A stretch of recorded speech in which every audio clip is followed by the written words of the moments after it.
Through the facilities of WTAM in Cleveland, Ohio, the National Broadcasting Company takes pride in offering another concert in miniature, coming to you tonight from the Town Casino, Cleveland, Ohio. We're sure you'll enjoy the vitality, imaginative quality, and interpretation of these modern designs and music.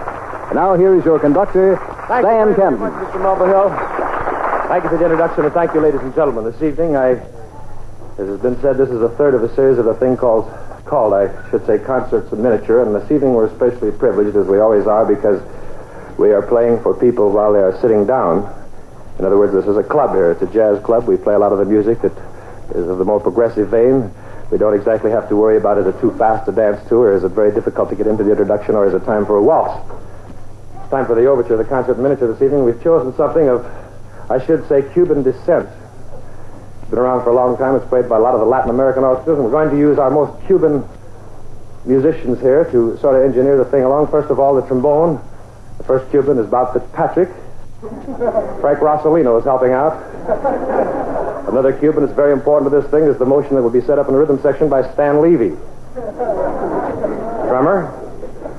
Another Cuban, too, I mustn't omit him or he'll be extremely aggravated with me, the gentleman that plays the saxophone solo, Senor Dick Moldonian. Ladies and gentlemen, this evening, the Cuban composition we've chosen for the overture to this particular affair this evening is the famous Taboo. Musicians?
great many of the advanced things for the orchestra.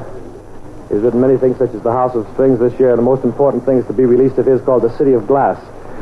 He's written very few standard numbers for the orchestra, but here's a standard tune. I can't say an arrangement of a standard tune because it would be improper. Just let me say this is Bob Grettinger's impression, a rather abstract impression of the famous composition, You Go to My Head. 1, 2, the orchestra.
Grettinger's impression of the composition, You Go to My Head. You know, this week in Cleveland is a pretty exciting week for the orchestra because it's a kind of a convention here of arrangers that are definitely a part of the orchestra. First of all, we played this composition here of Bob Grettinger's. Bob Grettinger's in Cleveland this week for the orchestra's sake to work over some new music. Another important fellow came in, arranger Gene Rowland is here. Johnny Richards is also here listening at the studio at the moment. And another very important thing has taken place, too. 3 new members of the orchestra joined this week. a guy by the name of Stan Levy. He's playing drums. I'd like to speak to you, Stan, a little bit. This is your first week in the orchestra. We have had many drummers. This orchestra is sometimes referred to as a train, and many drummers have referred to it as a freight train. Because it's about that hard to get in motion sometimes, and once it gets into motion, it's that hard to stop. But anyway, Stan, we welcome you here tonight. We hope that you'll be very happy in the orchestra. Stan Levy, drummer from Philadelphia, on guitar, is a rather cute-looking guy. I didn't tell you that yet. We'll talk that over after a while. Sal Salvador, guitar. Sal, it's great to have you. And another guy, a very important guy in the trombone section these days, from now on, will be a guy by the name of Frank Rossellino. He came from Detroit. He's had a standing off in the orchestra for approximately 2 years, and finally he made up his mind last week. Glad you're here, Frank. You know, I think because of the fact that the Kenton Orchestra has existed for about 10 years now, they know a lot about the Kenton music, and they know a lot about the things that we have produced so far. So I'd like to ask you guys in a manner sort of catch up and introduce yourselves musically to the audience listening in. Let's pick a number so you can express yourself a bit. We'll use you three fellas, the newcomers, Stan Levy drums, Sal Salvador guitar, Frank Rossellini trombone, and we'll use some of the older fellas. We'll use one Don Bagley bass, and we'll use one real old guy on piano. What's his name? We'll introduce it later. We'll see how he gets along. We'd like to pick a number that's jammed in every place in America. We say jammed. You're going to improvise on the chord progressions of Too Marvelous for Words. Stan Levy, you were talked about first. It's your cue.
For the impression, and thank you for the expression, Sal, and thank you for the trombone, Frankie. You know, I once heard Dave Brubeck, one of the most magnificent guys in our field of music today, introduce a number of his. As a matter of fact, a few weeks ago in Chicago, and he was in front of this quite large audience, and he wanted to introduce something that was a bit abstract in nature, so the best way he could figure to introduce it was he said, ladies and gentlemen, don't listen for a melody in this next number, because if you do, you won't find any.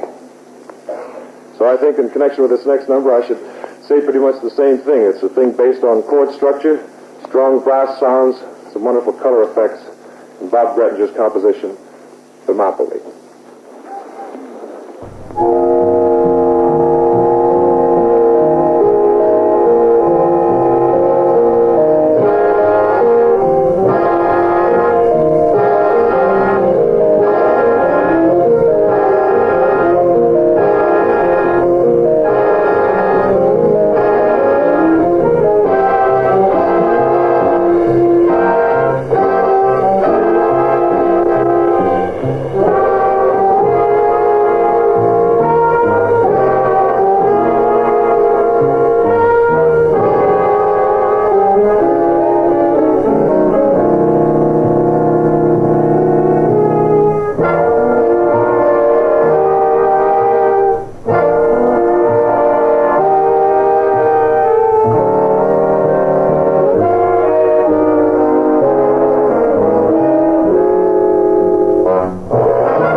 Since the beginning of the music that is so important to America that we simply call jazz, there have been many different segments of it, many different periods of it, many different conceptions of it.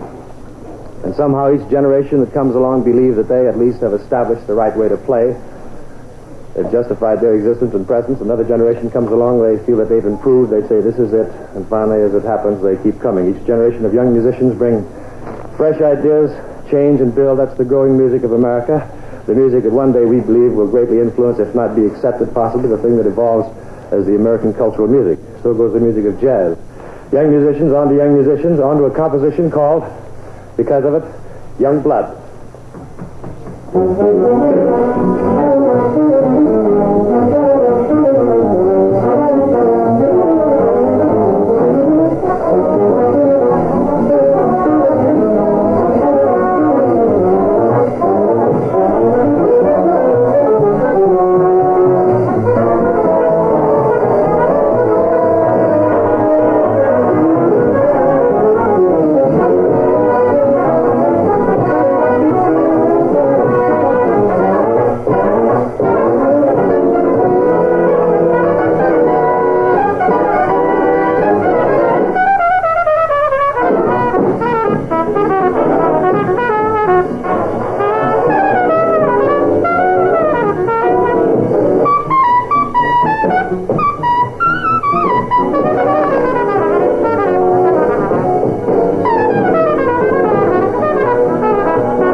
Aldo, Donnie and Aldo. Ladies and gentlemen, next Tuesday night, the concert in miniature is going to come from the city of Toronto, Canada. To sum things up this evening, we've shown a little bit of the new, we've shown a little bit of the old, and all in all, we've expressed ourselves. There are no complaints. I think that at the moment, the best thing I could do is to say thank you very much, you people here in the room. We hope that you've enjoyed it. We hope especially you people on the air have enjoyed it. And Mr. Mulvihill, I know that you enjoy talking because that's your profession. I've expressed myself. We'll express ourselves musically, and when you feel that you have something to say, you come in and say it. Stan?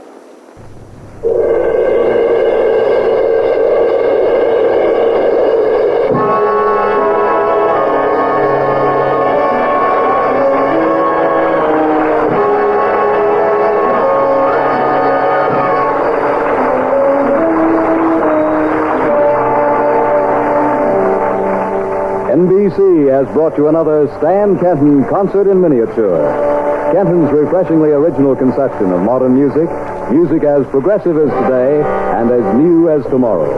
Our broadcast tonight came to you direct from the Town Casino in Cleveland, Ohio, through the facilities of WTAM, your community station in Cleveland.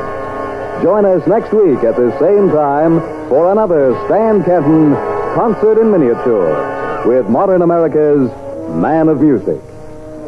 This is Joe Mulvihill speaking.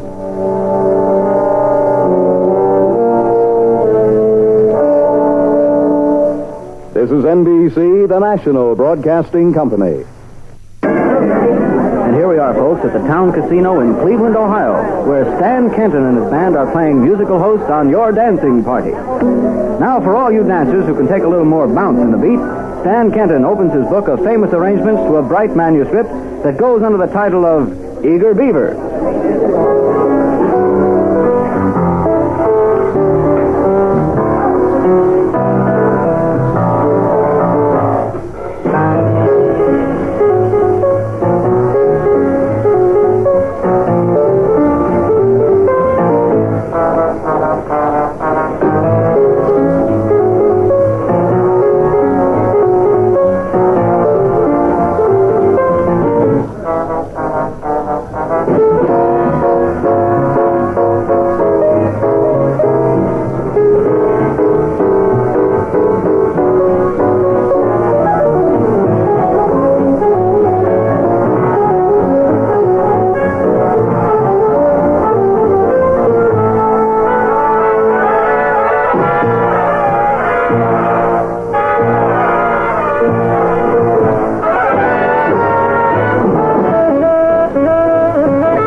Eager Beaver, a musical tribute to one of the busiest little fellows in the animal world. And incidentally, that fine saxophone work you heard in the solo passages was won by Bill Holman, a featured instrumentalist with the Stan Kenton Band.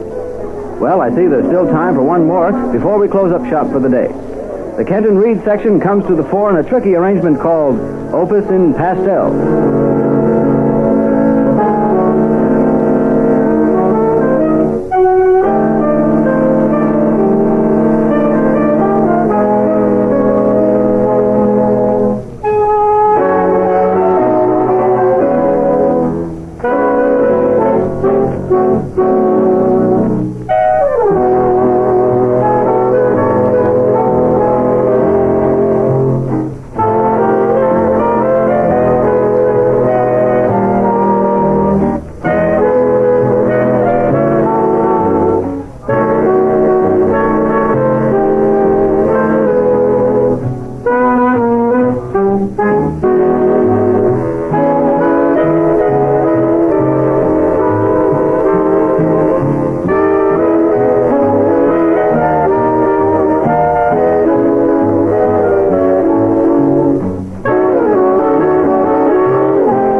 Opus in Pastel, we wind up your dancing party at the Town Casino in Cleveland, Ohio, where you've been enjoying the music of Stan Kenton and the band.